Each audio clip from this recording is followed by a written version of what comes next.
The hollow ones. When I inherited my grandmother's estate, I thought it was a blessing. A crumbling Victorian manor nestled deep within the pines, far from the noise of the city, perfect for a writer chasing solitude. The locals called it Blackthorn Edge, a name that tasted like ash on their tongues. They refused to help me move in, their eyes darting to the overgrown garden as if it hid teeth. The first night, I laughed at their superstitions. By the second, I understood. The house breathed, not metaphorically. The floorboards sighed underfoot, the walls groaned like old bones, and the air hummed with a low, dissonant chord. I told myself it was the wind, but wind doesn't whisper names.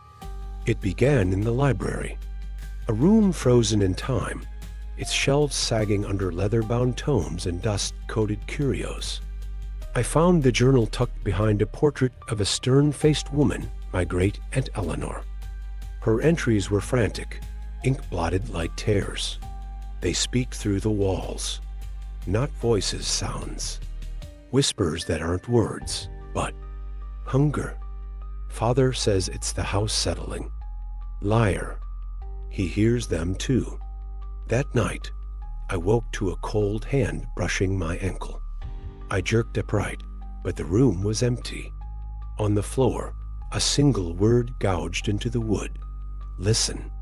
The town archivist, Mrs. Voss, met me in a cafe that reeked of burnt coffee and fear. Her hands trembled as she slid a newspaper clipping across the table. Blackthorn Edge, unexplained disappearances. Your family built that house on hallowed ground, she said. But they didn't honor the dead. They trapped them.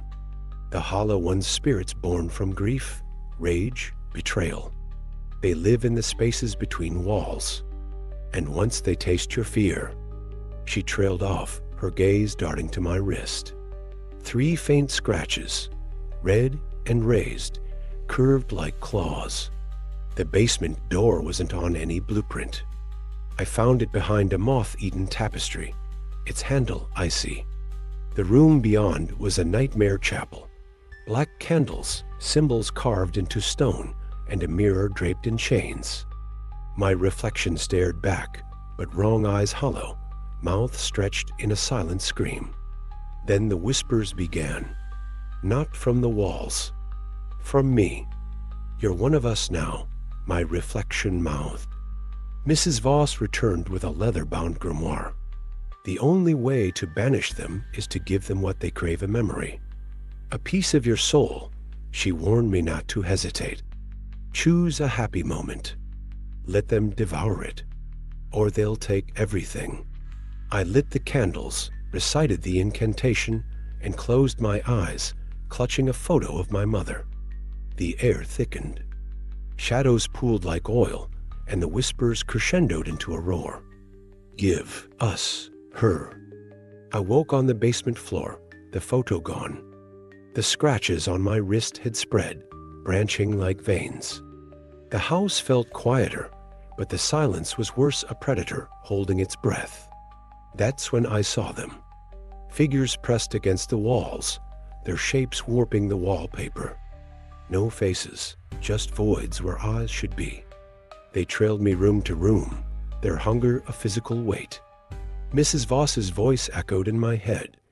Once they choose you, they never let go. The journal's final page was a sketch.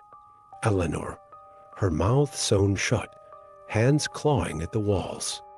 Beneath it, in shaky script, they want a vessel, a voice to scream what they cannot. I won't let them, but the stitches itch. The threads are fraying. In the mirror, my lips twitched. Something stirred behind them. I write this from a motel 200 miles away. The walls here are thin, but not thin enough. Yet, last night, I felt it, a cold breath on my neck, a flicker of movement in the corner of my eye. The hollow ones don't haunt houses. They haunt blood. And now, when I speak, my voice echoes. If you find this, burn it. But know this, they're already listening. They're in the creak of your floorboards, the static of your radio, the hush before a scream. They're in you. Wait, do you hear that?